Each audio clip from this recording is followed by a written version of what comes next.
What's good, everybody? This your boy Blackout Jones. And yesterday, the 2025 preseason poll came out. And as you know or may not know, the Tennessee Volunteers have been predicted to finish ninth this year in the conference. What are y'all thoughts on that? I got plenty of thoughts on that. And is it warranted or is it complete BS? Well, we're going to talk about it here at Just Shooting the Sports. Let's get it.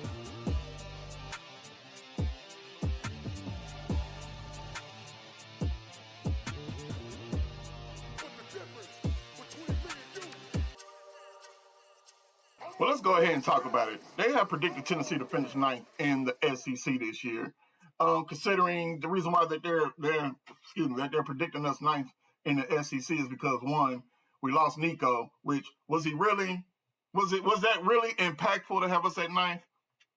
We'll see. Of course, we lost the SEC Offensive Player of the Year, Dylan Sampson. We also lost, I would say, about 4 guys from the offensive line. And then on top of that, we did lose, a couple of our perimeter players as well, especially Squirrel White, who transferred to Florida State. And then you had others at the wide receiver position that transferred elsewhere as well. Now, defensively, yes. We lost James Pierce Jr. We lost Omar Thomas. We lost, what's my man name? Was it Phillips? I want to say he transferred to Florida State as well. So, yes, we lost a couple people on the line, but that line is deep, as we saw last year. Plug and play, plug and play. So I'm not too worried about the D-line. I'm definitely not worried about the secondary. Even though, yes, Gerard McCoy, he's still out. We don't know when he'll come back. But I have been hearing reports, and I'm pretty sure y'all have as well. When Josh Heupel explained that, he's been out there doing drills. He's been out there, moving around, but still there's no timetable on his return. But in place of him, we got a guy from Colorado that transferred in the name of Colton Hood, who actually was supposed to take over for Travis Hunter this year. But he decided to leave. He decided to transfer and come to Tennessee, and we welcome you. Thank you for coming. And we will definitely appreciate your service because I truly believe he will help us out until Gerard McCoy comes back. And then at that point, you're going to have not only Gerard McCoy, you're going to have Colton Hood, you're going to have Ricky Gibson Jr., you're definitely going to have Turrentine, and a whole host of others that are going to be, in the secondary. I can't wait. Very excited to see them do their thing this year. Now, in regards to that, yes, Joey Aguilar, it seems to me that he's going to be the starter because that's all I heard at SEC Media Day.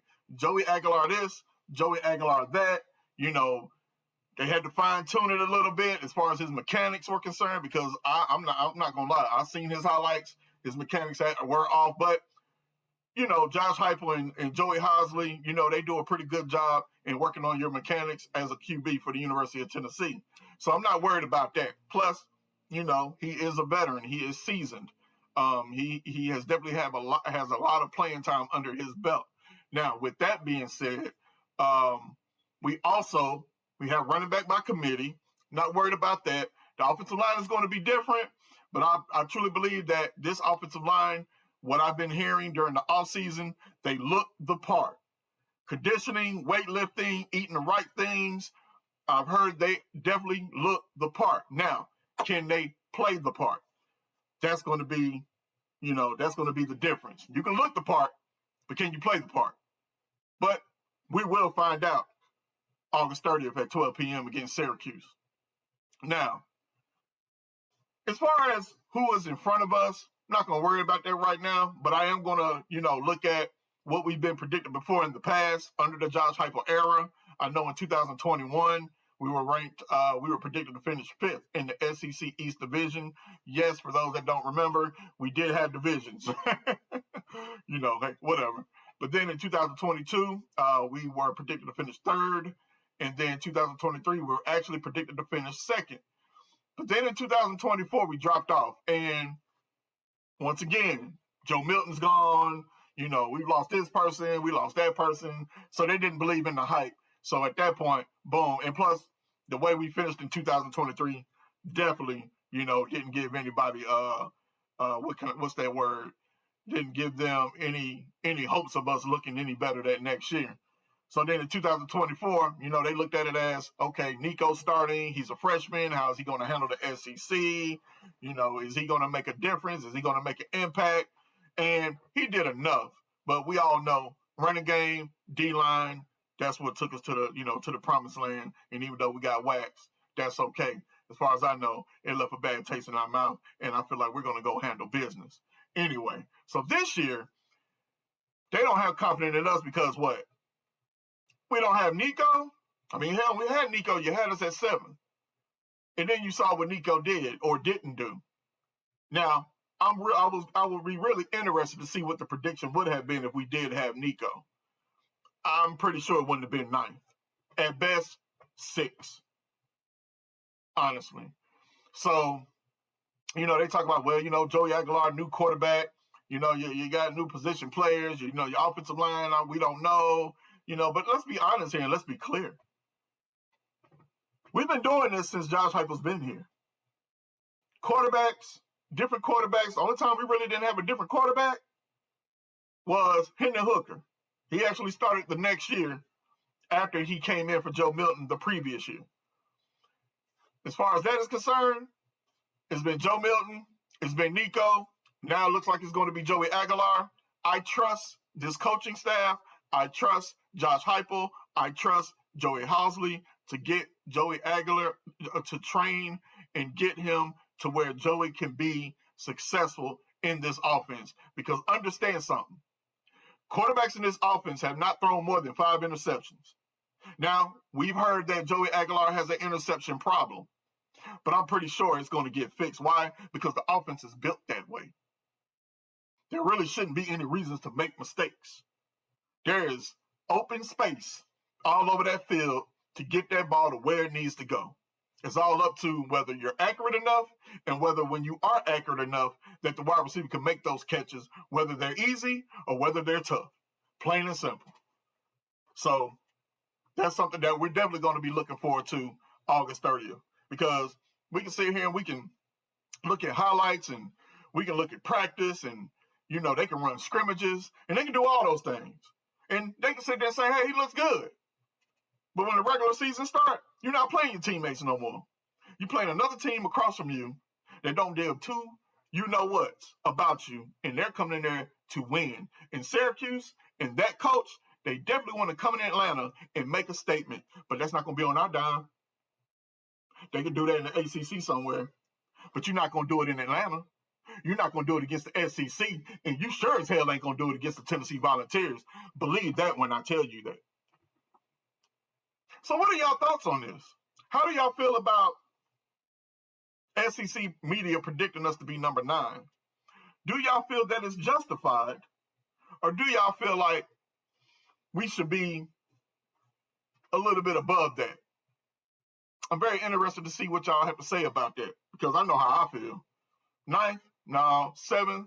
I even say 8th, though. You know what I mean? Look, notch up. But when I look at who is in front of us, of course, Texas is going to be Texas. I get that. You know what I mean? They're going to be in front of us. I get it. They have a great team. Can't argue with that. Georgia, once again, have a great team. Now, they have a new quarterback starting as well. Gunnar Stockton. How's that going to look? We just have to see. But, you know, they rely on running game defense, really. So we'll see how that goes. Alabama, if they would have had, I'm not believing in Ty Simpson right now. I'm not believing in Ty Simpson, but we'll see. You know, folks at Alabama, they see more than I do. The word on the street is he looks good. He looks the part. That's fine. That's practice. That's fine. That's scrimmage. Let's see what he looks like in a live game. And I get it, it's Alabama, but it ain't Nick Saban's Alabama. The intensity may not be the same. We're going to bring it every practice like we playing a real game. I don't know if that's the same, but we'll see. They do have, who do they play? Who does Alabama play? God, I cannot remember. Who does Alabama play first game of the season? They might not play nobody in the first game of the season, but let me check this out real quick. Let's see what they're looking like.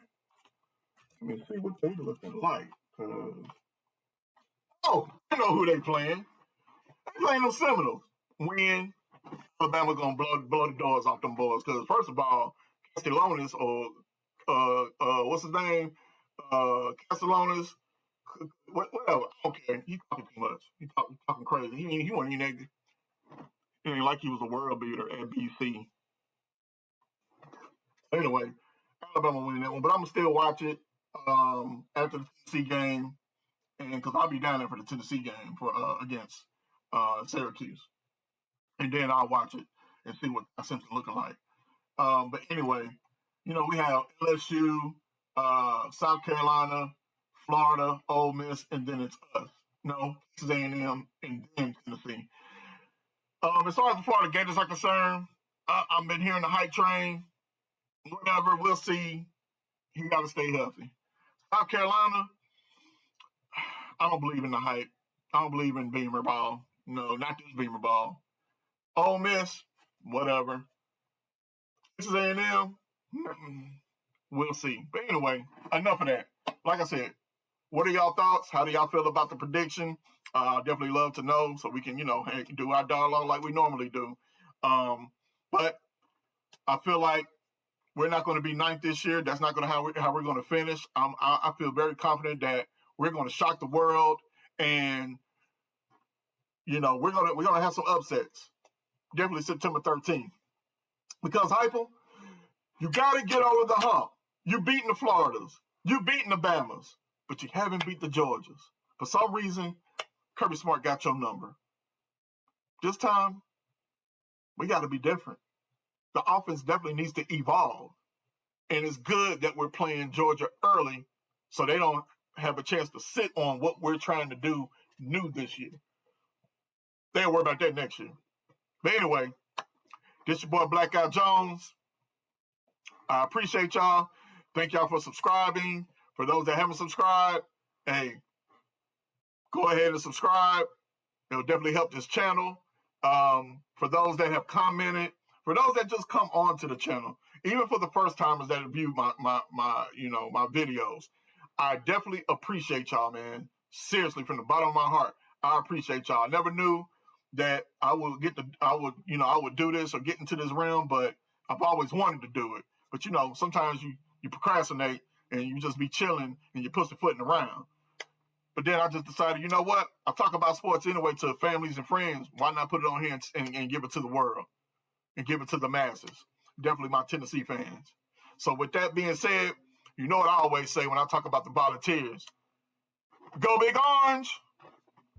Go Vols.